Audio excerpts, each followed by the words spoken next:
right, welcome back to Kappas Coaches Corner on YSN Live. Tonight we have Coach Kappas with us, and he is just coming off of a big victory, Game 1, Friday night against New Philly. And Coach, congratulations on a victory, a shutout victory. 0 points allowed, a fantastic performance by the Leopards down in New Philly. And Coach, just want to talk a little bit about, leading into last week, the leadership shown by your team, your captains, that kind of thing. Well, I mean, it's been all offseason and all preseason. Those guys have really stepped up, and it's, not just our captains, who I'll talk about in a second, but, we have young players they're really pushing each other every single day to get better, and our depth really showed up in the game, and, that depth shows up in practice because we got guys to give a great look.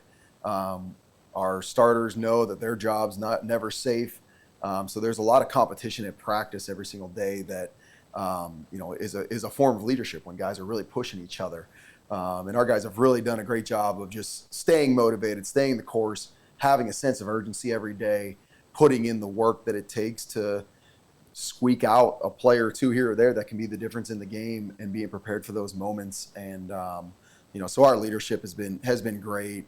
Especially you look at our four captains. Gabe Stouffer, right? Amazing game, was 10 out of 11 passing. The only incompletion he threw a perfect ball. Their guy made a fantastic play on it. And our guy still even had a chance to catch the ball. It would have been a tremendous catch. But one of the best players on the field, Quinn Burek, right? Big touchdown to seal the game at the end of the game. Had a few huge catches on third and fourth down throughout the game. Played every play on offense and defense. Starting receiver and corner. Colton Norris had multiple big-time plays at corner. Had a pick six that was called back, but had a great game. I don't know if he had many catches or if any of all, but blocked his tail off all game. Mm-hmm. And then Colton Doherty played like a man out there on defense, just running all over the field and tackling. And him as an underclassman captain, it just shows you his desire and his will to really be a great player and be, the center of our defense that makes the calls. And so our four captains, those four guys really showed why that they're captains, not only because of their play on the field, but their leadership and their sense of urgency that they created for the team. Absolutely. And speaking of sense of urgency, just kind of recapping and going through the game, I felt like it was a little bit of a tale of two halves. I mean, the first half, and not necessarily like the performance of the team changed, but the game was different. The first half was a battle.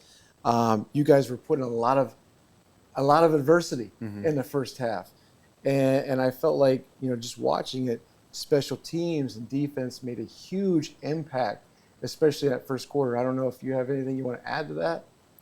Well, yeah, I mean, special teams, if you play well on special teams, you're going to have a chance to win games, especially when you block 3 kicks. We blocked 2 punts, 1 field goal. You do that, you're going to have a chance to win a lot of games. And then our defense, we gave up some big plays, but our guys never flinched. And I think that's been the difference just over the years of the last 2 years till now. Our guys have really, they don't have the attitude of, oh, here we go again. They made a good play, we made a mistake. Good, right? Let's take the opportunity to then play the next play. And they, we have a short memory when it comes to success and failure. Is displayed in that game. And our guys are just hungry to win, right? And we've programmed these guys to handle adversity and to make sure they're never going to relax, whether things are going good or not panic when things are going bad. Absolutely. I know in that first half, New Philly was in the red zone twice. And like you spoke, big plays. There was a big pass play early. Right after that, a big defensive play to put you guys back in kind of like a baseball situation, the pitcher taking the count back after a big play. And then that other big play with the run, and next thing you know, they're, I think, on the 10-yard line, and then they're on the 15, and then they're giving the ball back to you. Yeah. It was really, really just, your team just showed a lot of confidence in that first half, got a few punches that maybe they backed them up for a second, but then just came back punching back. Mm-hmm. That's the type of group we have, right? And like the first one, we gave up the big long pass play.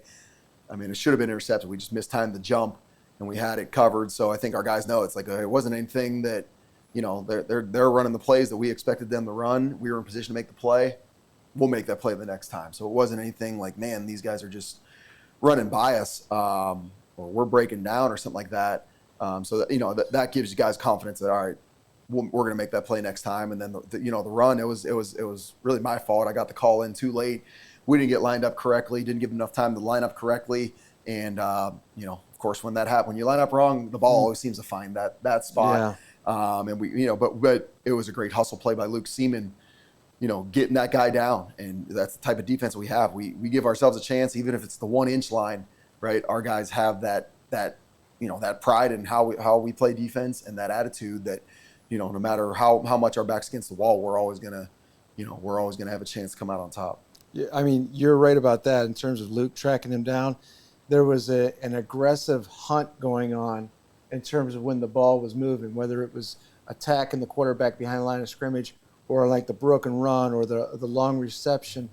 There was definitely a hunt for the football that was exciting to see. Yeah, and that's not something that happens just on game night, right? We preach that every day in practice. We pursue the football. We hunt the football, meaning when we get to the football, we're trying to get it back, right? And, we have some very aggressive guys that take that personally and that those type of plays are rewarded when we get the football back. And, the style of play, we're not afraid to blitz. We're not afraid to play some man-to-man when the situation presents itself, and we run to the football and we get it down. We get it on the ground. So going back to the adversity in the first half before we move to the second half, so we deal with Philly in the red zone twice. You guys keep them out of there. Then you get rewarded with the ball on maybe the inch line. It was 1st and 99. Yep. And Gabe Stouffer and the offense put it together. And I want to say, I think I counted 18 plays. Was it 18-play drive, which is a defense killer? Yep. 18-play drive, but it's also a lot of opportunity for offense to make a mistake, and they didn't. Yep. And then I think he went 7 for 7 or 8 for 8 in that drive. Yeah. Talk to us about that drive, because I felt like that was the moment that the game changed. For sure. And that's a backbreaker when you go 99 yards, right? It kind of steals any momentum that they might have, even though we just blocked the field goal, but they got to feel good about it. All right, that's as good of a punt to get us down at the 1 inch line. And I honestly didn't even know it was out at the 1 inch line because, I'm sitting there celebrating the field goal block, and then I'm trying to get on the sideline, trying to get corrected on what happened on that big run that we gave up and trying to grab the guys that weren't on offense. So I didn't even realize it that, we're on the 1 inch line, and the people in the stands weren't even sure what was going on. Next thing you know, Louisville's got because whenever a field goal doesn't go into the end zone, it's treated like a punt, so it's down where it goes out of bounds like that. So, great call by Coach Burek, having a lot of confidence in Gabe. Obviously, his efficiency has been tremendous throughout the preseason. He takes care of the football, and to be on the 1 inch line and call on first down coming out, 4 verticals, and we get Owen Wilson the ball, who makes a fantastic diving catch to give us all that breathing room. So we're out to the 20-yard line or so automatically. But then to just have that drive where, we were gaining yards. I don't think we had many negative plays at all on that drive. We made some big throws and conversions on some 3rd and 4th downs, and then be able to just, wear them down to get 99 yards. That's a testament to our leadership, to how much time these guys put in preparation, understanding. Because I think we threw 12 different formations out there in the game. There's a lot going on, right? So that's a lot for them to adjust to, but that's also a lot for our kids to know and practice and understand assignments. So just what a testament to our O-line, right, for being able to have the stamina, to our strength and conditioning program on how Coach Kwasnick is getting these guys body ready. And, just their confidence and their will in the plays that we're running. Guys, you don't get the ball. You don't see one kid on our team that's not, oh, man, I'm not getting the ball. It's great. I'm so happy for that guy. Let's go block our tails off for him. And it's a true team. Oh, absolutely. It was, just in going off of what you just said there, one of the things I noticed was there's so many players that shined Friday night. And waiting on their opportunity, not asking for it, but just being in the right place, doing the right thing, and being a team player, and they were rewarded with some big plays for a lot of guys. Yep, that's 11 is one football. Whether it's offense, defense, you do your job. You're going to get rewarded because things are going to open up, and that's our job as coaches to, okay, they're stopping this or they're overplaying that, or what's our next play off of that, to try to stay a step ahead of what defensive adjustments are going to be, and that gets the ball spread all over the field.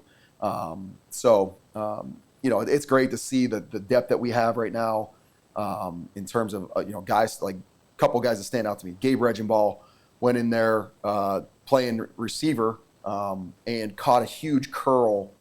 I believe it was in the second half that kept the drive alive on that we scored. That without that catch from a guy that's not a starter, but quarterback made a great read through the curl. He made a diving catch coming back to the ball. Just a huge play for a guy that's just anywhere else probably a starter right now, right? But he's just playing such a key role, and he stars in that role. And then Isaiah Bragg goes in when we got a lead, so we went to a little bit more of a sub package where we got some more defensive backs and linebackers on the field. And he had an interception at the end of the game. He had a big tackle on third down. Guys just been waiting his turn. And and guys like that, we always tell them, if you deserve to play, you put the effort in.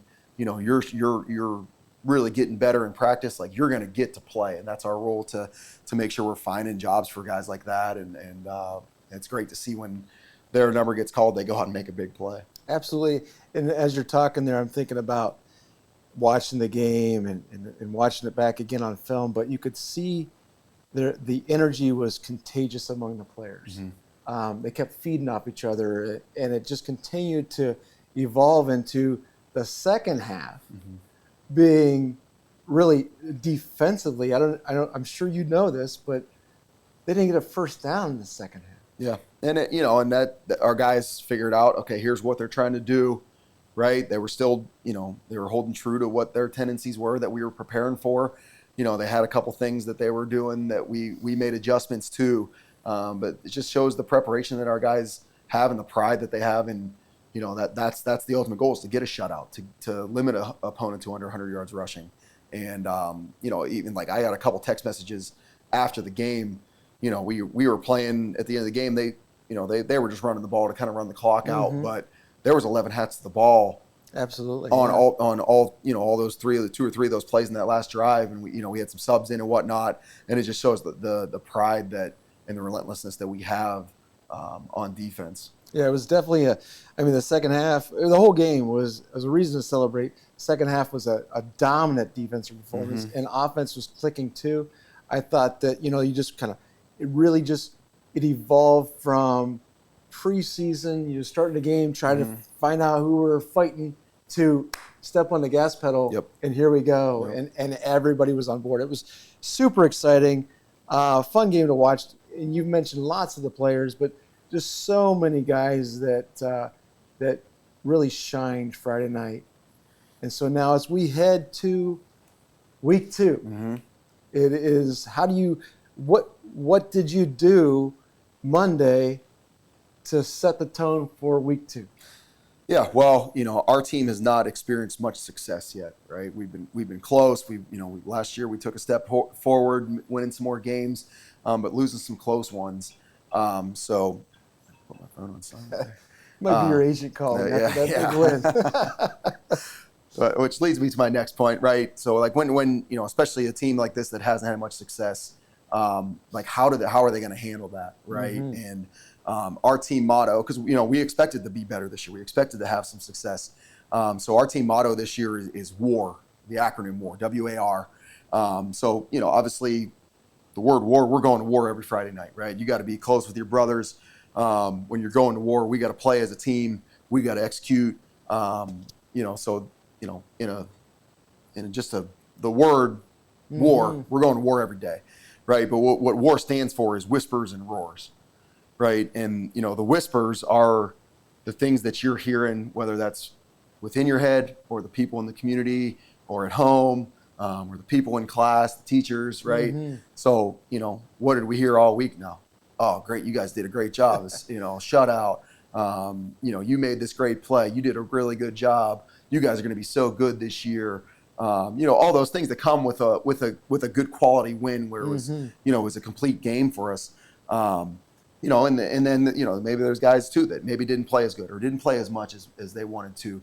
And those whispers in your head, right? You can't fall into the trap of either taking it easy or, letting it get to you where it divides the team, or we want to have this even keel of, this is our process. This is what we do on a Monday. This is what we do on a Tuesday. This is what we do on a Wednesday. This is what we do on a Friday, right? And we executed that plan last week, right? So now the goal is, all right, you gave up half your lunch period to come watch film last week. Now do you think you're the best in the world, or are you going to put maybe a little bit extra in this week? Right. Or maybe, hey, I sacrificed going out to get wings on Thursday night last week to stay home and watch some film or get my extra rest or hydrate. Right now, is it okay? We've arrived, and I'm gonna go out to wings this week. Right. So those are the whispers that are in your head or from your family or from your classmates or whatever that is that you got to combat every single day. Right. And then we already talked about that. The guys in our room, that's what matters. Right. And you can't get too high. You can't get too low. We got to pick each other's up. Right. And those are the whispers. And then the roars, right. That's your actions. Right. That's what's earning the trust and respect of your teammates, of your coaches, of the people in the community. Right. So, how do you act after a game like that? Right. Okay. You were a star player, Luke Seaman, right. You had an interception for a touchdown. Right, you had block punt, all these great plays.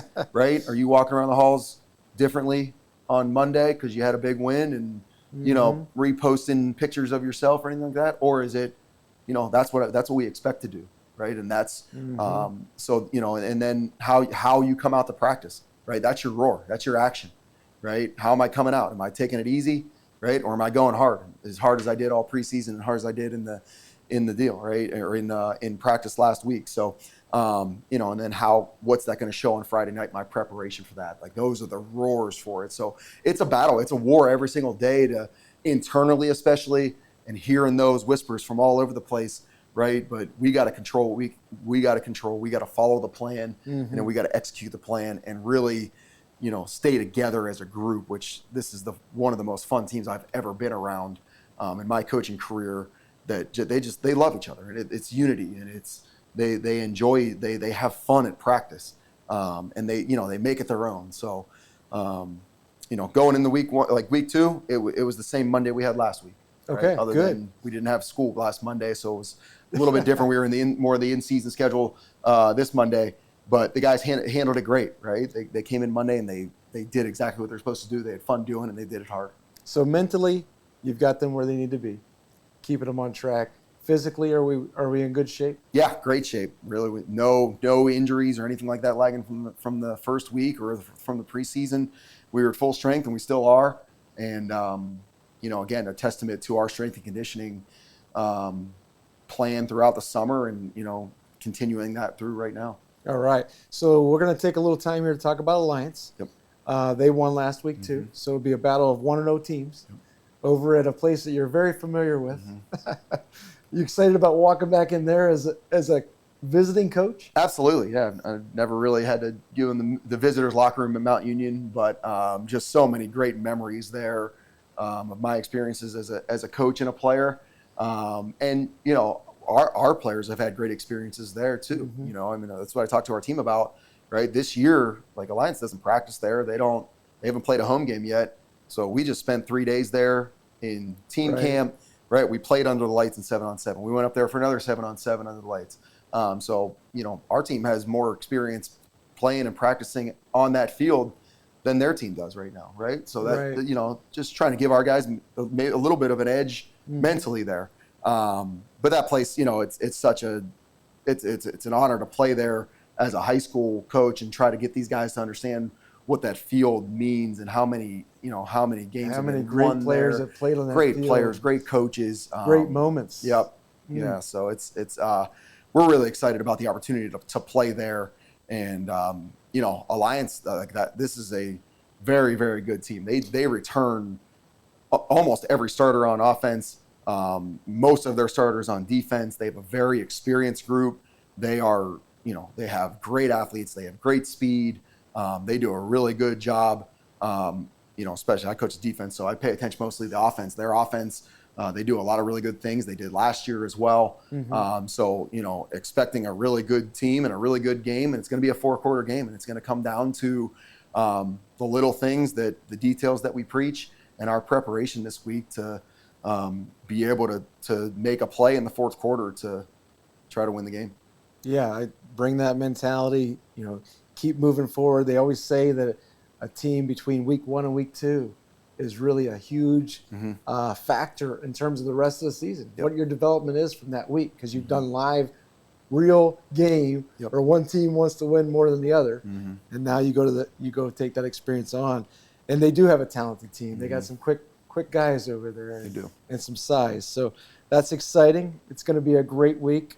Before we leave here tonight, just a little update on the rest of the program in terms of how did the other teams do last week? Yeah, our JV team played on Saturday. That was another shutout versus New Philly. We went, I think, 35-0. Oh wow! So that sophomore class is really showing up in those JV games, and they're a lot of fun to watch. And again, same thing, defense flying around, making a lot of plays. We blocked another punt in that game, so that was fun. You might set a new record. Yeah. And then freshmen played New Philly on Thursday. They lost that game. I believe it was 41-14, something like that. So some growing pains for some young guys right there, getting some good experience. But I'm confident in that group. They're gonna really start figuring it out, right? It's a lot for them to kind of come in and practice with us, and really try to learn all the new systems and everything. So that was a tough game for them, but and some really good things. As the year before. Yeah, that was the 8th grade team that was undefeated the year before, and we lost some guys that aren't playing this year that were some key pieces to that. We'd love to get back at some point, but hey, we go with the guys we got, and those guys are doing a great job, and they learned a lot from that, and I think those guys are going to really start having a lot of confidence, and so excited for the future of the 9th grade program this year. I think you're going to see a big swing here as they get their feet wet a little bit more. And then our 8th grade team went down to Dover on Wednesday and lost, I think it was 30-0 maybe. Okay. I know Dover's got a really strong class there, but there were some really good things done right there. I got a chance to look a little bit of the film, and our coaches do a great job with those guys. And they came in on Thursday after school and were going to watch film, and those kids were mad about it, but they got in the weight room and they got their lift in, and they went and watched the film. And Coach Atkins does such a great job with those guys. So they're going to be home tomorrow night, Wednesday night against Green. Okay. At home here at the stadium. So be a chance to check them out. Is that a 5:00 start? 5:00 or 5:30 start. 5:30. Yeah, Okay. We finish up practice there, then they jump right on. So that'd be a great chance to check them out at home. Coach, I can't say it enough. I was super excited. The entire community in stands. I felt like we had more people from Louisville at that game than maybe Philly did. There were a lot of fans there, and excited to see that team have success. Congratulations. I know, because I know you, and I know that you got this team hammering the nails this week and staying focused. Going to be an exciting week. Opportunity over at Alliance to continue this machine moving. Great. That's great. Coach, you got anything else you want to add before we? No, I appreciate the time and appreciate the support. I mean, again, like you said, our fans traveled really, really well, and expecting the same thing at Mount Union this week. Fantastic. Okay, Coach, thanks for joining us tonight on the Kappas Coaches Corner. We appreciate you joining us tonight for our show and on YSN Live.